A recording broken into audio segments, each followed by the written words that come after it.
వాళ్ళు అదే చెప్తున్నారు, మేము అనుకోలేదు సార్, మా సర్కారు ఇట్లా చేస్తుందని, మాకే సిగ్గు అవుతుంది సార్ అని చెప్తున్నారు కాంగ్రెస్ కార్యకర్తలు. మేము పోయిన కాడ సోషల్ మీడియాలో అవన్నీ వస్తున్నాయి, మీరు చూస్తున్నారు.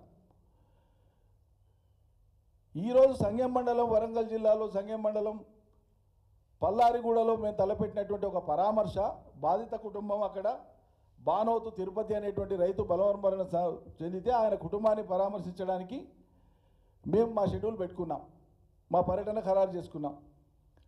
పోలీసులు అనుమతి నిరాకరిస్తారు. పోలీసులకి ఏం సంబంధం అండి? ఇదేం ఎలక్షన్ క్యాంపేనా? Election code, general election code అమల్లో ఉంటే పర్మిషన్ తీసుకొని సభలు పెట్టాలి. సభలు పెట్టకూడదు కాదు, పెట్టుకునే ప్రతి సభకు పర్మిషన్. దేనికి?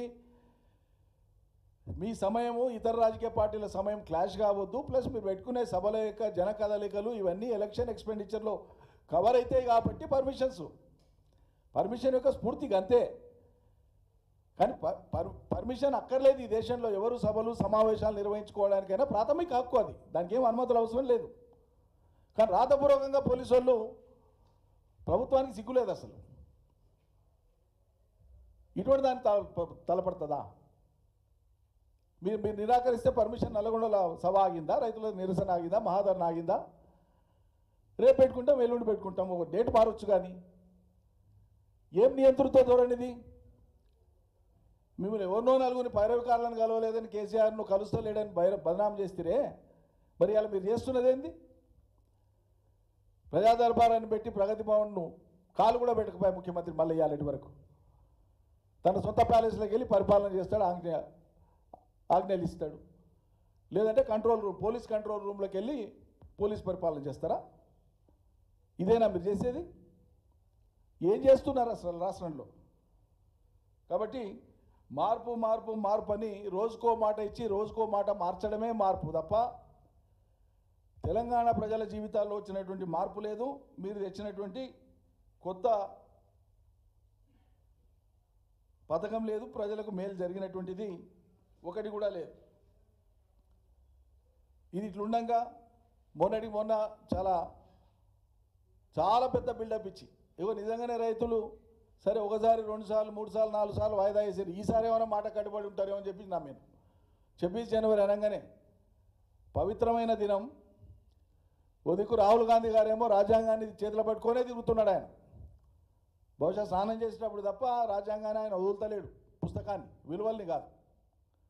రాజ్యాంగ విలువల్ని పాటించకుండా రాజ్యాంగం పుస్తకాన్ని పట్టుకొని మాత్రం తిరుగుతున్నాడు రాహుల్ గాంధీ గారు.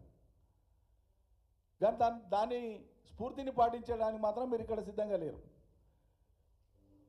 కానీ రాజ్యాంగం అమల్లోకి వచ్చినటువంటి 26 జనవరి నాడు ఈ రాష్ట్ర ప్రభుత్వం ఈ అర్ధరాత్రి నుంచి టకీ అని అన్నీ పడిపోతాయని అబద్ధాలు చెప్పి మళ్ళీ ఎంబడే మాట మార్చి మార్చి 31 లోపల పడతాయని చెప్పి రైతు బంధు వేస్తున్నామని చెప్పి ఊరిచ్చి రైతుల్ని మళ్ళీ ఒకసారి పెద్ద దగా చేసింది.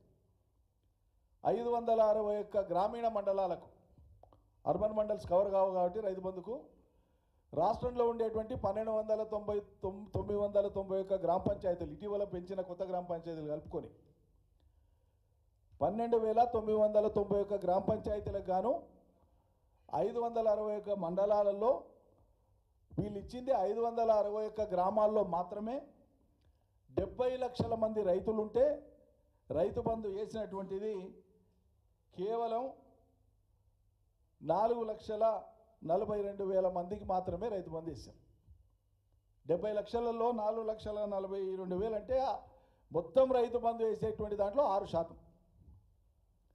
మొత్తం రైతు బంధు వేసేటువంటి దాంట్లో మీరు వేసింది 6% ఇప్పటికి వేసింది. దీనికైనా ఆకాశం అంత ఎత్తు ఆకాశం చిల్లులు బయట అంత గొప్పగా మీరు నినాదాలు ఇచ్చి నోటికి వచ్చిందంతా మాట్లాడితే, ఎదుటోళ్ళ మీద నోటికి వచ్చినంత మాట్లాడేది, ఇచ్చకాడికి వచ్చేటప్పుడేమో మీ పౌరుషం ఎక్కడ పోయి, మీ పరిజ్ఞానం ఎక్కడ పోయి?